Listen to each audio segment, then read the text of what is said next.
안녕하세요. 대수쌤의 인문학당입니다. 이 시간에는 장자 해설 네 번째로 호접 지몽에 대해서 알아보겠습니다. 자, 이 호접 지몽도 장자 제물론에 나오는 내용입니다.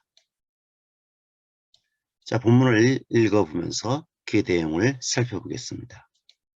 석자 장주 몽 위 호접 후후연 호접야 자유 적지여 부지 주야 아연 각즉 거거 연취하라.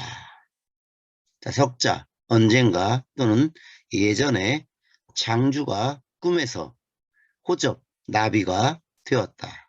후후연 여기서 후후연은 자유롭게 나비가 날고 있는 그 모습을 형용한 말입니다. 그래서 나풀나풀 잘 날아다니는 나비가 되었는데 자 스스로 유쾌하고 적지 뜻에 알맞았다. 즉 뜻에 만족하여 자신이 장주인 것을 알지 못하였다. 아연 이윽고 또는 갑자기 이윽고 잠을 깨어서 보니 거거연 이 거거연에 대한 의미가 의기양양하다는 뜻도 있고 또는 나풀나풀 잘 날아다니다는 뜻에 상대되는 뻣뻣하게 누워있는 그런 모양을 형용한 말이라고도 합니다. 저는 여기서 이 뻣뻣하게 누워있는 장주란 의미가 더 이 전체적인 맥락에서 보면 더 잘 맞는 것 같습니다. 즉 나풀나풀 잘 날아다니는 나비에 비해서 인간은 뻣뻣하게 누워있다. 이 상대적인 의미로 보는 게 더 합당하지 않을까 생각을 합니다.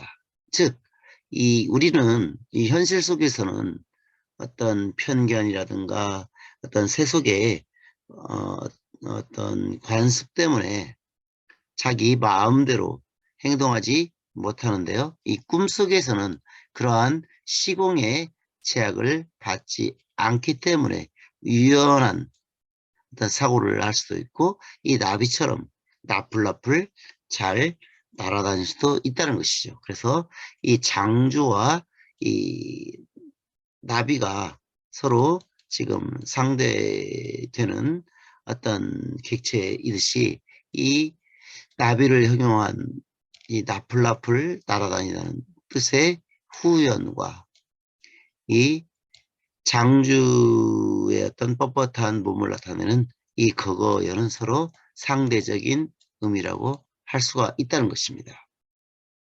자, 다음 장면을 보겠습니다.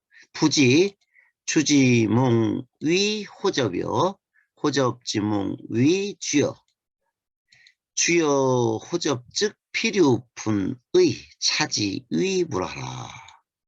자, 이 장주가 꿈에서 나비가 되었는지 아니면 나비가 꿈에서 이 장주가 되었는지 부지 알지 못한다. 모르겠다.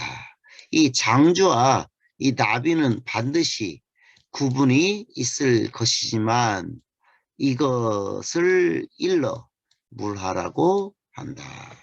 자, 여기서 이것을 일러 물하라고 한다. 자, 이것이 무엇인지 참 논란이 많습니다. 이 앞에 있는 자신이 장주인지 아니면 나비가 장주인지를 모르겠다고 하는 그런 상태를 일러 물하라고 하는 것인지 아니면 이 앞에 있는 이 장주와 호접은 반드시 구분이 있을 것이니 이것을 일러 물하라고 하는지 이 의미가 상당히 모호합니다. 다음 장면을 보시겠습니다. 이 호접지몽은 인생의 무상함을 한바탕 꿈에 비유했다라고 하기도 하고요. 12. 이 옳고 그르다를 평등하게 본다. 즉 만물을 모두 평등한 견지에서 바라보는 이 무라일체와 또 같은 의미죠. 무라 일체의 경지를 우리가 호접 지몽에서 찾고 있다고도 할 수 있습니다. 자, 그럼 여기서 이 물화가 무엇일까? 이 물화의 화는 장자의 중심 사상의 하나라고 보시는데요. 만물이 변화하여 하나가 된다는 설도 있습니다. 석덕청이라는 사람이 이렇게 주장을 했고요. 또 만물의 유전 변화. 유전은 사방으로 돌아다닌다는 뜻이죠. 유전 변화한다는 것이고요. 이 일본 사람이 이렇게 주장을 했고요. 또는 죽음을 매개로 해서 다른 사물로 변화한다라고 또 보았습니다. 또는 여물동화, 물건과 더불어 동화되어 일체가 된다는 의미로 보기도 하였습니다. 자, 차지 위무라, 이것을 일러 무라라고 한다. 그러면 이것은 과연 무엇일까요?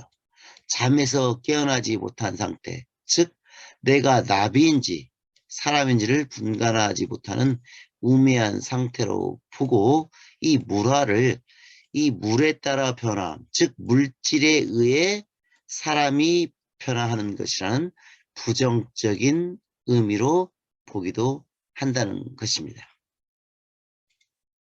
자, 그리고 이 호접지몽은 오감에 의존하는 인식에 대한 회의를 지적하고 있다는 것이죠.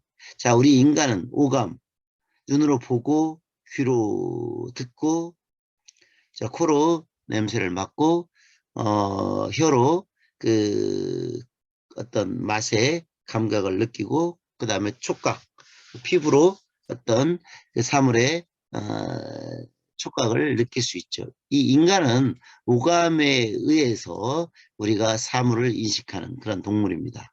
그래서 이 오감을 통해 감각할 수 있는 것은 외적, 물질적 특성이다. 즉, 이 물화는 우리의 인식이 본질에 이르지 못하고 감각적이고 피상적인 물질적 외형에 의존하는 방향으로 변하는 것이기 때문에 이 호접지몽은 이 오감에 의존하는 우리 인식에 대한 회의를 지적하고 있다. 자, 우리가 현실 속에서는 우리 오감을 통해서 어떤 사물을 인식하죠. 하지만 이 꿈속에서는 이 오감의 감각에 의존하는 게 아니라 우리 어떤 생각에 의해서 꿈에 반영한다고 할 수 있습니다. 그래서 이 호접지몽, 이 꿈속에서는 내가 나비인지 나비가 난지 어떤 피상적인 어떤 사물을 인식하는 게 아니라 우리 어떤 그 본질은 꿈속에서 나와 내가 나와 상대방이 서로 그 다르지 않다라는 그런 물화일체로 이 호접지몽에서 그 의미를 찾을 수 있다는 것입니다. 자, 그리고 또 이 재물론 사상의 꿈에 대한 이야기가 또 나옵니다. 여오호 치부사자 불회 기시지 키생화 몽음주자 단이곡읍 몽곡읍자 단이전렵이라. 네, 어찌 이때 오자는 어찌란 뜻입니다. 내 어찌 알겠는가? 즉 죽은 사람이 그 처음에 살기를 바라는 것을 후회하지 않는다고. 내 어찌 알겠는가? 자, 이 지자가 여기까지 지금 이 목적어를 풀이해 줍니다. 그래서 내 어찌 죽은 사람이 처음에 살기를 바란 것을 후회하지 않는다고 알 수 있겠는가? 자, 꿈속에서 술을 마시며 즐거워했던 자가 아침에는 슬피 울고 또 꿈속에서 그 슬피 운 사람이 또 아침에는 전력 사냥을 하러 나간다. 방기몽이야 푸지키몽이야 몽지중 우점키몽원 각이 후지키몽이야 차유 대각 이후에 치차 키 대목냐. 자, 바야흐로 꿈을 꾸었을 때 그 꿈을 알지 못한다. 그 자신이 꿈임을 알지 못한다. 그래서 이 꿈 속에서 또 그 꿈을 점친다. 점치다가 각 꿈에서 깨어난 뒤에 알게 된다. 그것이 꿈이었다는 것을. 또한 큰 깨달음이 있은 이후에야 이것이 큰 꿈이었다는 것을 알게 된다. 자, 이 문장은 이게 중요한데요. 자, 큰 깨달음이 있은 뒤에야 이것이 큰 꿈임을 알게 된다. 즉, 인생이 하나의 큰 꿈이라는 것을 알기 위해서는 큰 깨달음이 있어야 한다는 것이죠. 인생도 어찌 보면 하나의 꿈처럼 부질없다는 의미도 될 수가 있습니다. 자, 여기까지가 호접 지문의 내용이었고요. 또 이 호접 지문과 연관해서 살펴봐야 할 게 이 혼돈이라는 내용입니다. 이 혼돈은 장자 제7편 응제왕이라는 그 편에 수록이 되어 있습니다. 자, 이 도입부에서 제가 한번 살펴보겠습니다. 이런 말을 하는 사람이 있습니다. 이 세상에서 가장 이해할 수 없는 말은 이 세상을 이해할 수 있다는 말이다. 자, 이 말을 한 사람이 바로 우리가 아는 과학자 중에 가장 위대한 사람으로 불리는 알버트 아인슈타인이 말했습니다. 이 아인슈타인과 같은 대과학자도 이 세상을 이해할 수 없다라고 했습니다. 이 세상을 이해할 수 있다는 말이 이 세상에서 가장 이해할 수 없다는 말이기 때문입니다.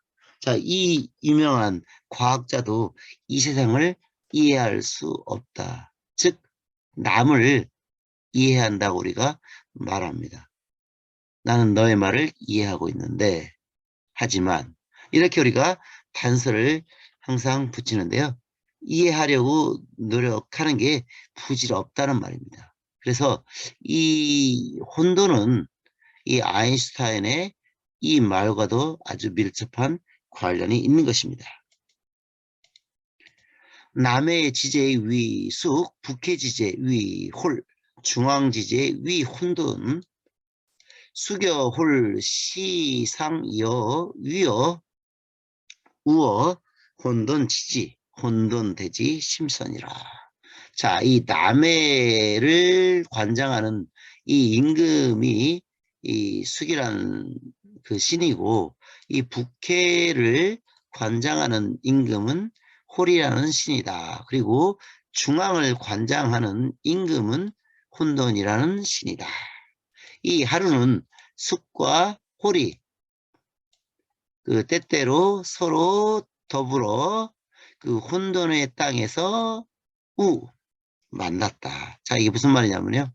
이 지구라고 보면, 자, 이게 지구인지 아닌지도 모르겠지만, 아무튼 이 남해를 관장하는 그 신이 숙이 있고요. 이 북쪽 바다를 관장하는 사람 신이 홀입니다. 그리고 중앙을 관장하는 신이 혼돈이죠.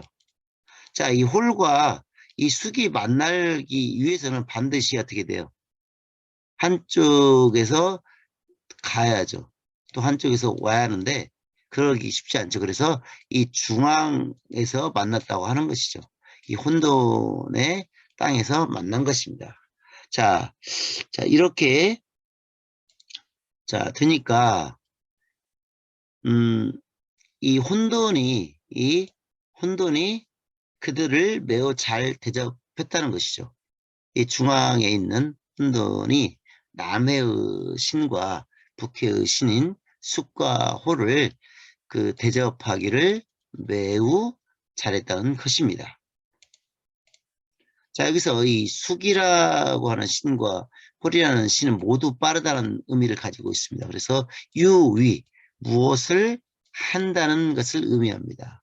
이 숙은 현상이 재빨리 나타나는 모양이고 이 홀은 현상이 재빨리 사라지는 모양입니다.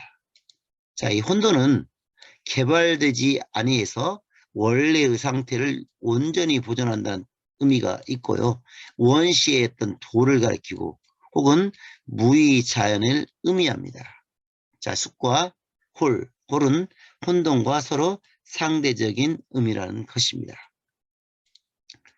자, 수교, 홀, 무포, 혼돈지, 덕활, 인계유, 칠규, 이 시청, 식식, 차독, 무유, 상시, 착지, 일차길규, 712, 혼돈사라.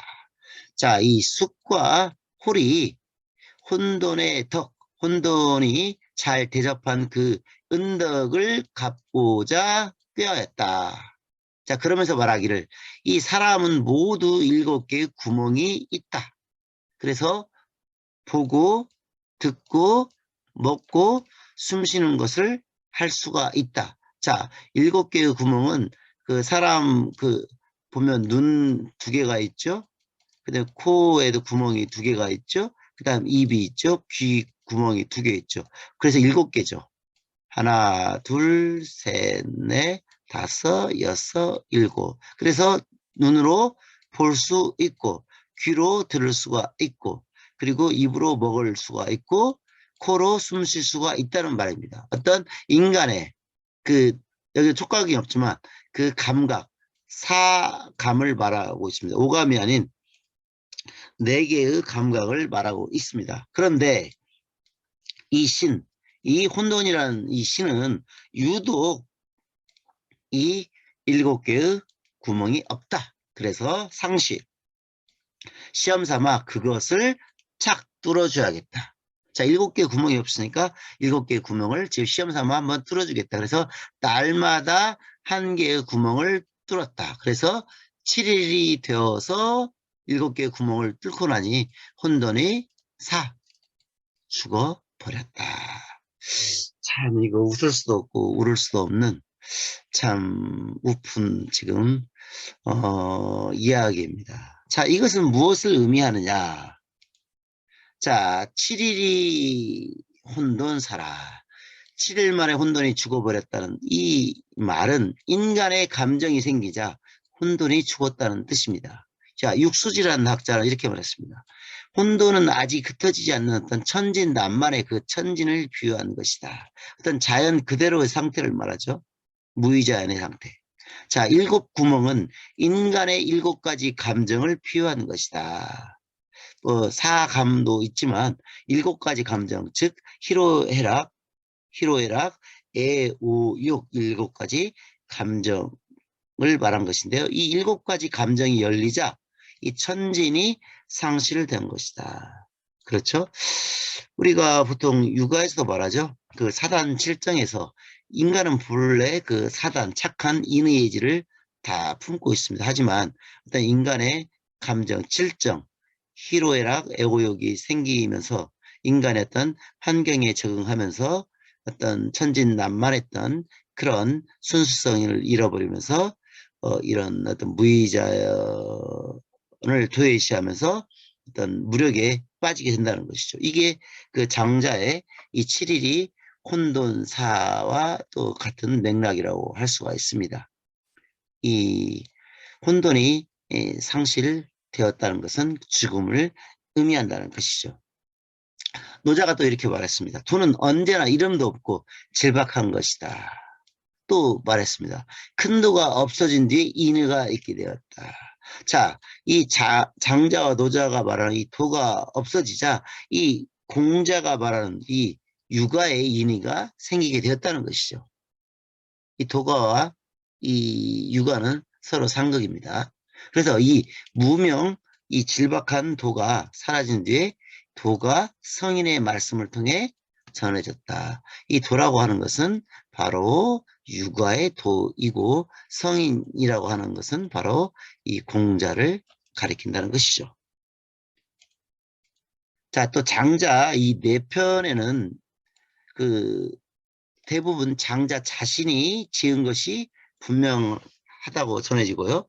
그리고 장자의 또 다른 편이 외편과 이 좌편은 그 자신이 쓴 것도 일부가 있긴 하지만 대부분 다른 사람의 쓰여진 위작이라고 본다는 것이죠. 그래서 이 장자의 내편은 궁세의 시작, 비상, 즉 이 곤이 커다란 물고기가 이 붕세로 변신해서 비상을 합니다. 구만리상공을 상승을 해서 6개월마다 한 번씩 쉬면서 계속 날아가고 있는 이 붕세의 비상으로 시작을 해서 이 네 편의 마지막 혼돈의 죽음으로 끝난다고 하는 것입니다.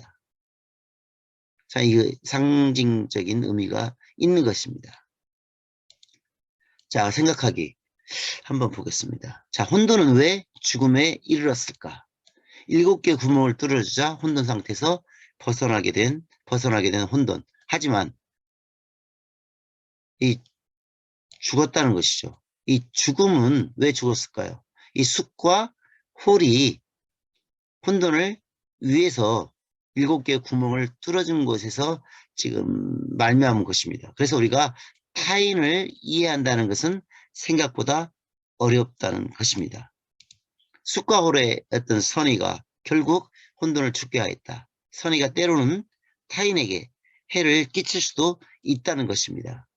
이 아마존의 원주민 공동체가 이 붕괴되어 가고 있습니다. 이 코로나19로 인해서 이 원주민들의 어떤 그 백신을 접종하고 그들을 위해서 어떤 의학적인 혜택을 베풀고자 한 일이 오히려 아마존 원주민에게는 그 상상할 수 없는 그 재해로 다가오고 있다는 것입니다.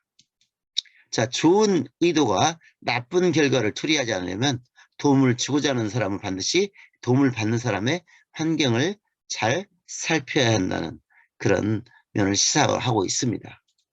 자, 우리가 줄탁동시라고도 하는데요.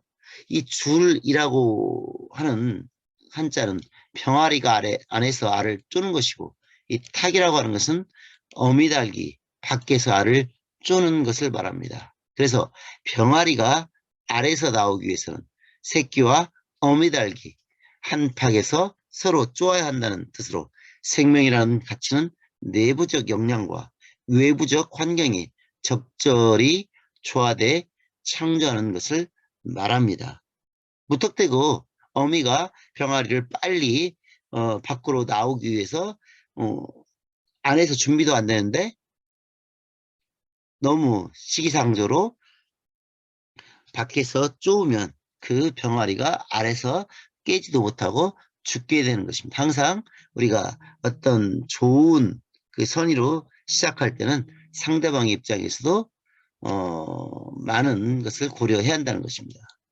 자, 제가 예전에 이 신문에 썼던 그 내용의 이 줄탁동시가 있습니다. 자, 새는 알을 깨고 나온다.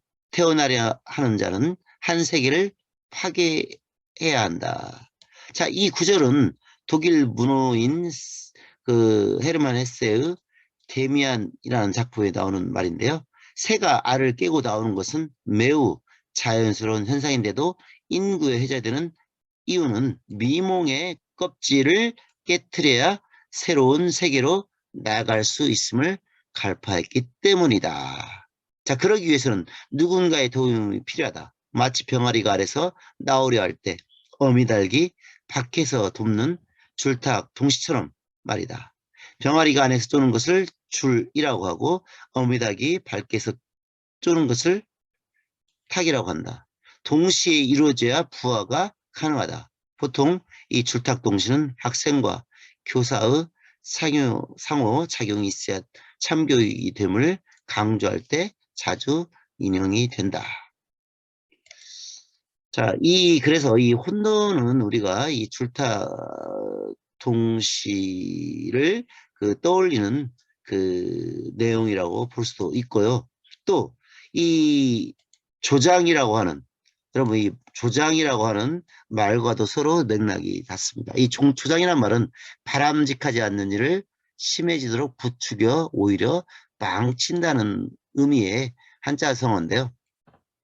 이 조와 장의 대표어는 각각 돕다와 길다이지만 여기서는 성장에 쓰인 것과 같이 잘하다의 뜻으로 사용한다. 조장은 한자의 뜻만 가지고 보면 도와서 잘하게 함이라고 풀이할 수 있지만 사치 풍조를 조장하고 과소비를 조장하고 지역 감정을 조장한다 등에서 알 수 있듯이 바람직하지 않는 일에 힘을 도와 더 잘하게 한다는 부정적인 의미를 갖고 있는 말이다. 이는 맹자에서 유래한 말로 송나라의 어떤 농부가 모를 심었는데 좀처럼 자라지 않자 궁여지책으로 모를 하나씩 뽑아서 늘려주었다. 자, 처음에는 이 선의로 한 일이죠. 하지만 나중에는 오히려 모가 말라 죽게 했다는 것이죠. 녹초가 된 농부 집으로 돌아와 모가 하도 작아서 잘 자라도록 도와주고 왔어 라고 식구들에게 말했지만 결국 그의 어리석음으로 모를 말라 죽게 했다. 자, 이 선의로 한 일이 오히려 그 상대방에게는 어떤 큰 재앙으로 다가갈 수 있다는 말이기도 합니다. 자, 혼돈이 그렇죠. 이 숫과 홀이 혼돈에게 선의를 베풀고자 했는데 결국 죽었다라는 것이죠. 자, 그래서 우리가 여기 생각해 볼 게 있습니다. 자, 우리 혼돈의 내용을 보고 우리는 자, 이렇게 생각을 해야 합니다. 자, 우리가 보통 이해하려 상대방을 우리가 이해하려고 합니다. 하지만 그러지 말라는 것이죠. 그래서 이해하려 하지 말고 다름을 인정하라. 자, 이 혼돈이 우리에게 주는 어떤 시사적인 면이 바로 이것입니다. 상대방을 우리가 이해하려 하지 말라. 자기 관점에서 보면 절대로 이해할 수 없다는 것이죠. 억지로 이해하려 하지 말고 그가 자신과 다름을 인정해야 한다는 것입니다. 또한 이 비슷한 말이 상대의 입장을 이해하려 하지 말고 상대의 입장이 있음만 인식하라. 인식하라는 것이죠. 아, 그 사람의 입장이 있구나. 이런 입장이 있구나. 인식하라는 것이죠. 또 불교에서 이런 말도 있습니다. 이해하려 하지 말고 마음을 활짝 열어놓고 그냥 스쳐가도록 두어라. 자, 이것으로 오늘 강의를 끝내겠습니다. 감사합니다.